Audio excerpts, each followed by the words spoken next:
Hey guys, so as promised, here are the answers to today's Chapter 7 practice test. So, what I'm going to do is, since we didn't have a chance to do stat, I'm just going to go over every question. So, the first one, you're going to find that the distributive property is all over this test. So, you have to really understand the distributive property to be successful. So, in the first one, you're going to take the 7 and you're going to multiply it by the 8, which is shown there. And then you're going to take the 7 and you're going to multiply it by the 2, which is shown there. The reason why A is not correct is because it doesn't have the plus sign. Okay, number 2, which expression is equivalent? So I know that we've actually been coming up with an answer, but they just want an equivalent expression. So the correct answer is H because it's 3 times 11, 3 times 5. Now, you see they did a little flip-flop there. I would have written it as 3 times 11, and they wrote it as 11 times 3. So you just have to be careful and look at all the signs. Number 3, which expression has the same value as?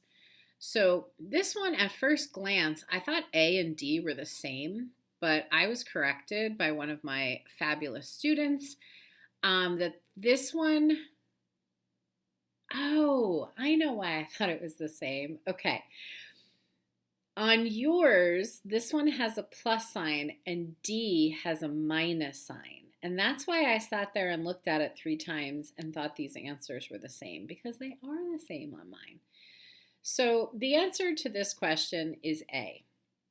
And so you're going to see that you multiply, and then you multiply, and a negative times a negative makes a positive. And that's why the only one that works is the plus sign. Disregard that. Mine has a different answer than yours. So we're rewriting again. So the correct answer is H. That one's pretty straightforward. Number 5, they want you to use mental math. And really what they want you to do is, instead of saying 48, they want you to say 40 and 8 separately. So that's where you see that. So they're saying, okay, we're multiplying it by 48 times 50, but really we're multiplying 40 by 50 and 8 by 50. If there's a question like that on tomorrow's test, I'll make sure I go over it real quick before you start. I got to know what a coefficient is. So the answer is F. It is the number that is right there, like the co-pilot with the variable. You got to know which ones are like terms. So in this case, you look at all the choices and you pick the only one that works, which is B. Now, number 8, it looks like it's going in a geometry way, and you're probably thinking, we didn't learn volume of a cylinder. Well, it doesn't matter. You just need to state the coefficient in that expression, which is 1/3. Number 9, the answer is C. All they're asking you for is the constant. So I know it looks complicated, but all they want you to do is to identify the constant, which is the number that's all by itself without the variable. All right, we're halfway done. Number 10, it has parentheses, but the parentheses are really not necessary. So you can just lose the parentheses. I like to circle and do my little caterpillar thing, including the signs. And really, when they're asking for the sum, they just want you to combine or add like terms. So the answer is G, because 7x plus 1x equals 8x, and 14 minus 12, or 14 plus negative 12, equals 2. Okay, number 11. It's just showing you a picture. It's basically saying 2x plus 1x, we know that's 3x, plus 3 equals B. Which pair of monomials? Okay, so this one is GCF backwards. So you're going to look at F and you're going to ask yourself, does this greatest common factor match those two terms? And the answer is no, because this greatest common factor has to have an x in both terms. This one does not have an x. So then I check the next one. Does this one work? No, because that won't work. 6 is not a common factor of 60 and 1. But 6 is a common factor of 36 and 6. And this one, letter G, does have x's on both terms. If I'm going too fast for you, pause it. Just do it one at a time, okay? I'm going fast because I know that you can pause the video. Number 13, which expression represents the difference of? Okay, so this is the one where this is really like a distributive property. And if it helps, go ahead and put a 1 there, the phantom 1. Because what this is really saying is -1 times y, which makes it negative. -1 times -1, which makes it positive. So this actually becomes +1, because a negative times a negative becomes a positive. And 1 plus 2 is 3. So now I know it's either C or B. And now I'm going to take my y's, and it's 3y minus 1y, which equals 2y.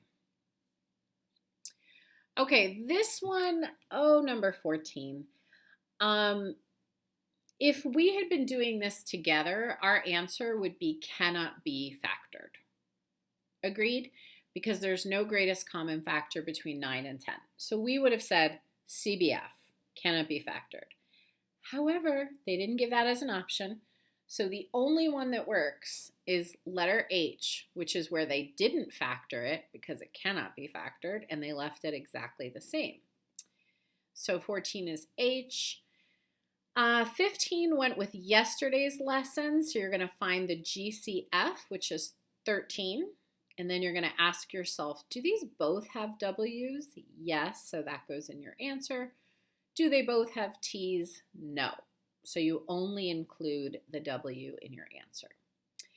Number 16 shows it a little backwards than the way I think of it. So I almost want you to rewrite this as 8 plus 48x, because it will make more sense to you if you do it like that. But first step, find the GCF, which we all know is 8, and they all have 8. Second step, you have to find the one that matches. 8 times 6. No, that won't work. 8 times 1. There's my 8. 8 times 6x. So G is the winner. You can maybe figure this out by process of elimination, or maybe on your paper you wrote it out differently, but you wrote 6x plus 1, because I know I would have. And all you have to do is change the order of what it is. And the last question, which expression in factored form is equivalent to? And you have to identify the greatest common factor again, which is 1/4. Can't be 4. It's definitely 1/4. And you take that 1/4 out, and you're left with A and C. So now you have to do what we did, and you have to play a little fill in the blank. And you say 1/4 times what equals this. And of course, you get your x. And we all know that 1/4 of 80, or 1/4 times 80, is 20.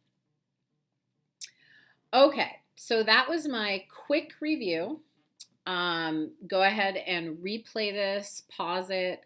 This is your study guide for tomorrow. Your test will have 17 questions. They would look very, very similar.